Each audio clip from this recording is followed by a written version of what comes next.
한국 영화의 성공 비밀.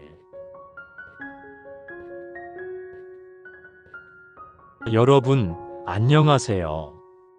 질문 하나 할게요.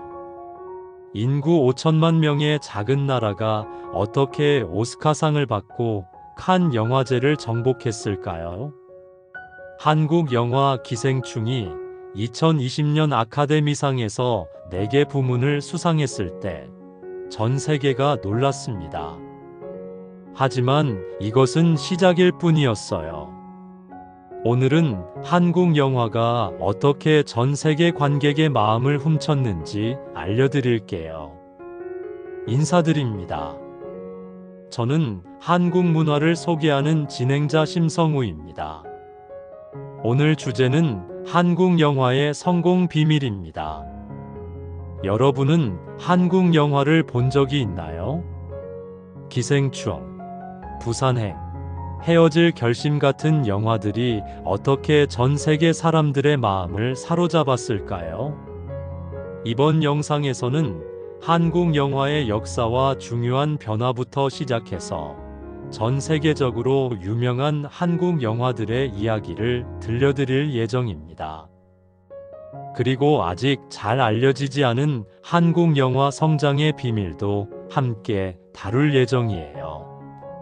넷플릭스 같은 스트리밍 플랫폼이 한국 영화에 미친 영향과 함께 한국 영화 산업이 앞으로 어떤 방향으로 나아가야 할지도 이야기해 보겠습니다. 15분 후에는 여러분도 한국 영화 전문가가 되어 있을 거예요. 한국 영화의 역사와 어려운 시기. 한국 영화의 진짜 이야기는 1970년대부터 시작됩니다. 이 시기 한국은 정치적으로 매우 어려운 상황이었어요. 군사 정권이 모든 문화 콘텐츠를 엄격하게 검열했고, 영화도 예외가 아니었습니다. 감독들은 자유롭게 이야기를 할 수 없었고, 사회를 비판하는 내용은 절대 허용되지 않았어요. 1980년대에 들어서면서 한국 영화는 더욱 힘든 시기를 맞았습니다. 외국 영화들이 한국 시장을 완전히 지배했어요. 할리우드 블록버스터와 홍콩 액션 영화들이 인기를 끌면서 한국 영화의 시장 점유율은 10%도 안 되었습니다. 많은 사람들이 한국 영화는 재미없다고 생각했어요. 하지만 1990년대 후반, 모든 것이 바뀌기 시작했습니다. 1999년 강재규 감독의 쉬리가 한국 영화사에 새로운 페이지를 열었어요. 600만 명이 넘는 관객이 이 영화를 봤고, 한국 영화도 충분히 재미있고 감동적일 수 있다는 것을 증명했습니다. 하지만 진짜 세계적인 주목을 받기 시작한 것은 2003년 박찬욱 감독의 올드보이 때문이었어요. 올드보이는 칸 영화제에서 황금종려상을 받으면서 한국 영화가 세계 무대에 당당히 설 수 있다는 것을 보여줬습니다. 이 영화의 독특한 스토리텔링과 강렬한 영상미는 전 세계 영화 평론가들을 놀라게 했어요. 복수라는 보편적인 주제를 완전히 새로운 방식으로 풀어낸 이 작품은 한국 영화가 단순히 오락거리가 아니라 진정한 예술 작품이 될 수 있다는 가능성을 보여줬습니다. 이제 전 세계를 감동시킨 한국 영화들의 이야기를 해볼까요? 먼저 봉준호 감독의 기생충 이야기부터 시작하겠습니다. 2019년에 개봉된 이 영화는 한국 영화 역사상 가장 중요한 작품이라고 할 수 있어요. 아카데미상 작품상, 감독상, 각본상, 국제영화상을 모두 받으면서 한국 영화의 위상을 완전히 바꿔놨습니다. 기생충이 특별한 이유는 단순히 상을 많이 받아서가 아니에요. 이 영화는 가난한 가족과 부자 가족의 이야기를 통해 현대 사회의 계급 문제를 매우 섬세하고 재미있게 다뤘습니다.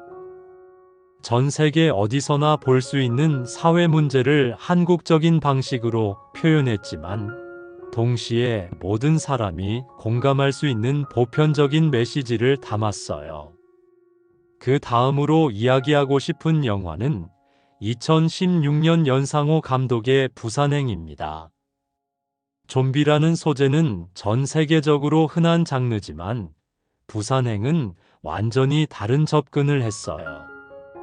단순한 액션이나 공포가 아니라 극한 상황에서 드러나는 인간의 이기심과 희생정신을 깊이 있게 그려냈습니다.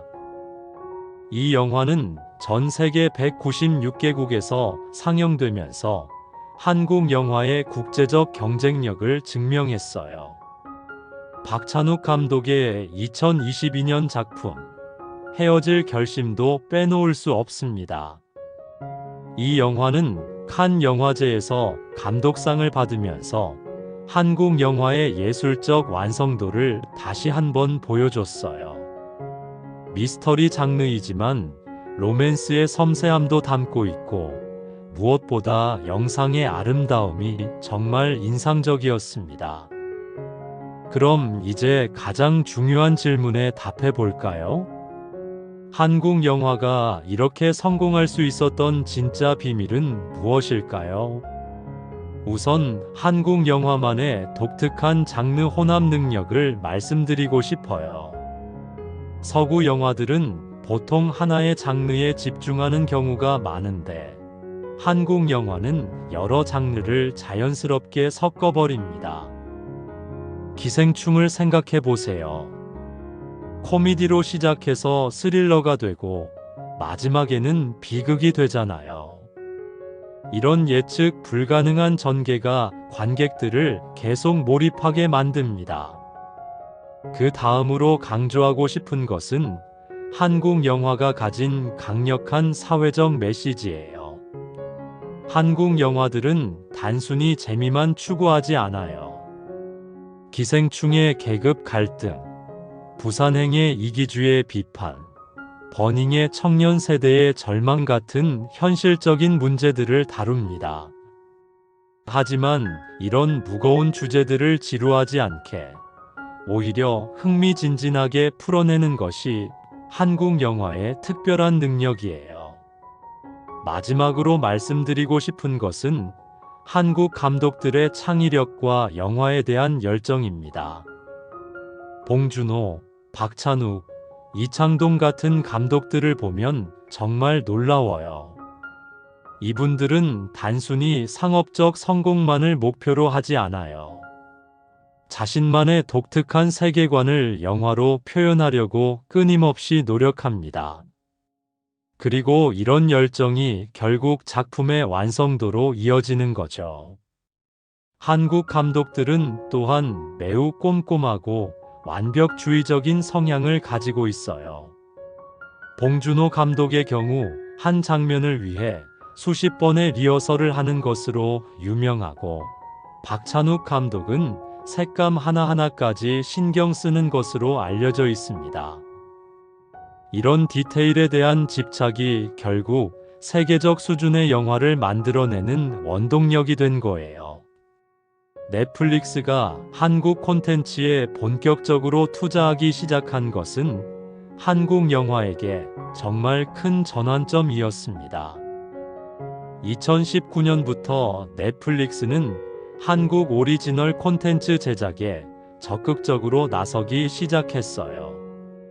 오징어 게임이나 킹덤 같은 드라마가 전 세계적으로 성공하면서 자연스럽게 한국 영화들도 더 많은 관심을 받게 되었습니다. 넷플릭스는 2021년부터 2025년까지 한국 콘텐츠에 5억 달러를 투자한다고 발표했어요. 이는 단순히 돈의 문제가 아니라 한국 콘텐츠의 가능성을 인정받았다는 의미입니다. 이제 전 세계 190여 개국의 사람들이 집에서 편안하게 한국 영화를 볼 수 있게 되었어요. 특히 코로나19 시기에 집에 머무르는 시간이 늘어나면서 많은 외국인들이 한국 콘텐츠를 접하게 되었습니다. 기생충을 넷플릭스에서 본 사람들이 다른 한국 영화들도 찾아보기 시작했고, 이것이 한국 영화 전체의 인지도 향상으로 이어졌어요. 하지만 한국 영화 산업이 모든 면에서 완벽한 것은 아닙니다. 몇 가지 해결해야 할 문제들이 있어요. 가장 큰 문제는 제작비가 계속 올라가고 있다는 점입니다. 글로벌 경쟁이 치열해지면서 더 큰 규모의 영화를 만들어야 한다는 압박이 생겼어요. 하지만 제작비가 올라가면 상업적 성공에 대한 부담도 커지죠. 이런 상황에서 실험적이고 독창적인 영화를 만들기가 점점 어려워지고 있습니다. 또 다른 문제는 중소영화사들이 어려워하고 있다는 점이에요. 대형 영화사들과 넷플릭스 같은 글로벌 플랫폼들이 시장을 주도하면서 작은 영화사들이 설 자리가 줄어들고 있어요. 하지만 한국 영화의 다양성을 위해서는 이런 중소영화사들의 역할이 매우 중요합니다. 극장 관객 수가 줄어드는 것도 심각한 문제예요. 코로나19 이후 사람들이 극장보다는 집에서 영화를 보는 것을 선호하게 되었고, 이런 변화가 영화 산업 전체에 영향을 미치고 있습니다. 그럼에도 불구하고 한국 영화의 미래는 밝다고 생각해요. 앞으로 한국 영화가 나아가야 할 방향을 말씀드리면, 우선 더 다양한 장르의 영화를 만들어야 해요. 지금까지는 스릴러나 드라마 장르에 집중했다면, 앞으로는 SF, 판타지, 코미디 같은 다른 장르에서도 세계적인 작품을 만들어낼 수 있을 것 같습니다. 아시아 시장 확대도 중요한 과제입니다. 서구 시장뿐만 아니라 중국, 일본, 동남아시아 같은 아시아 국가들과의 협력을 늘려야 해요. 문화적으로 비슷한 점이 많기 때문에 더 깊이 있는 교류가 가능할 것 같습니다. 오늘 영상은 어떠셨나요? 한국 영화의 성공 비밀을 알아보는 시간이었습니다. 1970년대의 어려운 시기부터 시작해서 지금의 세계적인 성공까지 한국 영화가 걸어온 길을 함께 살펴봤어요. 여러분도 이제 한국 영화를 볼 때 조금 다른 시각으로 감상할 수 있을 것 같아요. 저희 채널이 도움이 되셨다면 구독과 좋아요 버튼을 꼭 눌러주세요. 한국 문화에 대한 더 많은 흥미로운 이야기들을 계속 들려드릴게요. 그리고 댓글로 꼭 답해주세요. 여러분을 감동시킨 첫 번째 한국 영화는 무엇인가요? 그 영화를 보고 어떤 느낌이 들었는지도 함께 써주시면 정말 좋겠어요. 여러분의 이야기를 듣는 것이 저에게는 가장 큰 즐거움이거든요. 다음 주에는 한국 드라마가 세계적인 인기를 얻게 된 과정을 알려드릴게요. 오징어 게임부터 사랑의 불시착까지 한국 드라마가 어떻게 전 세계 사람들의 마음을 사로잡았는지 자세히 알아볼 거예요. 한국이나 한국 문화에 대해 더 궁금한 것이 있거나 앞으로 다뤘으면 하는 주제가 있다면 언제든지 댓글로 알려주세요. 여러분의 의견이 다음 영상의 주제가 될 수도 있어요. 그럼 다음 영상에서 또 만나요.